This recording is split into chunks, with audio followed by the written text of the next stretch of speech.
ini bukan Quran, bukan buku doa-doa, bukan kitab kuning yang biasa dibaca di pesantren.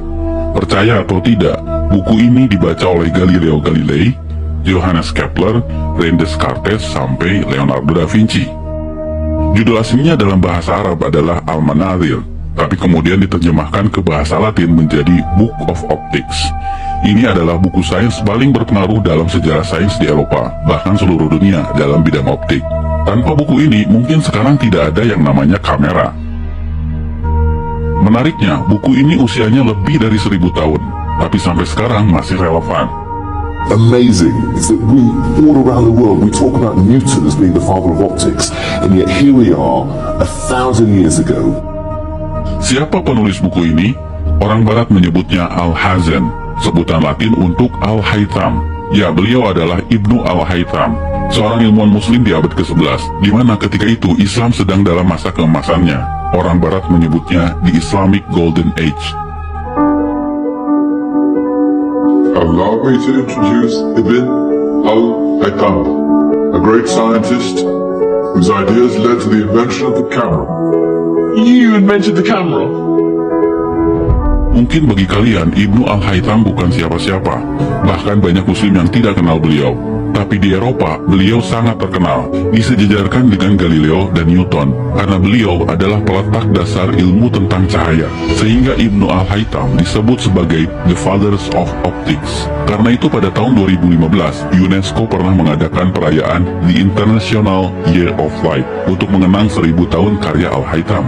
I am pleased to partner with the international organization 1001 Inventions to launch the World of Ibn al-Haytham Global Campaign to promote light science for the benefit of all. A groundbreaking scientist from 1,000 years ago, the life and work of Ibn al-Haytham have never been as relevant as they are today. Salah satu temuan Ibnu Al-Haytham yang paling merevolusi pandangan sains dunia ketika itu adalah bagaimana beliau menjelaskan cara mata kita bekerja. Sebelum adanya beliau, para ilmuwan Yunani seperti Plato dan Euclid percaya bahwa mata mengeluarkan semacam sinar ke arah objek untuk bisa melihat. Hal itu kemudian dibantah oleh Ibnu Al-Haytham. Justru matalah yang menangkap pantulan cahaya, sehingga kita bisa melihat. Bahkan beliaulah yang memetakan bagian-bagian mata yang berfungsi mengatur masuknya cahaya, seperti iris, pupil, kornea, dan retina. Temuannya ini bukan sekedar teori, Ibnu Al-Haytham membuktikannya dengan eksperimen. Bahkan eksperimennya yang bisa dibilang cukup sederhana ketika itu sekedar teori, Ibnu Al-Haytham membuktikannya dengan eksperimen. Bahkan eksperimennya yang bisa dibilang cukup sederhana ketika itu menjadi dasar bagi penemuan kamera zaman sekarang, yang pada saat itu disebut kamera obscura. By the way, tahukah kalian, kata kamera berasal dari bahasa Latin yang artinya ruangan, sedangkan obscura artinya gelap. Jadi kamera obscura artinya ruangan gelap. Dinamakan seperti itu karena Ibnu Al-Haytham melakukan eksperimennya di ruangan gelap saat beliau di penjara. Beliau di penjara karena penguasa Mesir pernah memanggilnya untuk mengatasi banjir sungai Nil. Namun usahanya dianggap gagal dan sang raja marah, lalu memenjarakannya. Tapi saat di penjara inilah justru jadi momen bersejarah bagi Ibnu Al-Haytham dan bagi perkembangan dunia sains modern. Salah satunya adalah penemuan kamera obscura. We have a beautiful view of a nice church just outside Shinbury. Now if I close this light, through this pinhole I created in this light, I'll be able to capture an image of this church on this transparent screen. However, it's an inverted image, as Ibn al-Haytham explained and demonstrated. You know, if I let this eye look through this pinhole, I'm gonna be able to see the image of the church again and invert it back on the retina. Kalau menurut kalian temuan Ibnu Al-Haytham ini biasa saja, perhatikan bahwa Ibnu Al-Haytham bukan sekedar menjelaskan cara kerja mata, tapi sifat dari cahaya itu sendiri. Beliaulah yang pertama membuktikan bahwa cahaya berjalan dalam lintasan lurus, sehingga beliau bisa menjelaskan pantulan cermin, pembiasan cahaya, dan fenomena-fenomena lainnya.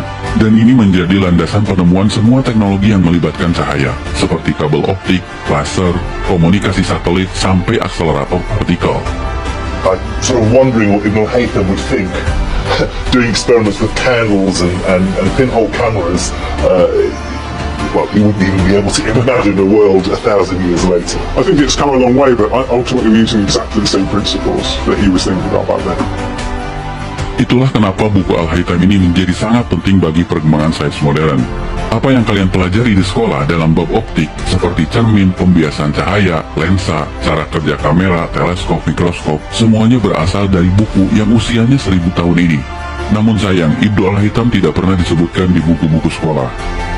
For me, what's so amazing is that all around the world we talk about Newton as being the father of optics, and yet here we are, 1,000 years ago, 700 years before Newton, and there's a ray diagram. There's a convex lens, and there's a focal point. There's all the ray lines and parallel lines and the angles of refraction. Here it is, 1,000 years ago.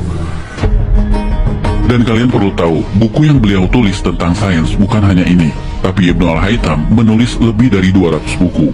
Buku yang beliau tulis tentang sains bukan hanya ini, tapi Ibnu Al-Haytham menulis lebih dari 200 buku. Dan bukan hanya tentang optik, tapi juga matematika, astronomi, dan engineering. Sayang, sebagian besar bukunya hilang. Ini adalah daftar buku-buku beliau yang terselamatkan.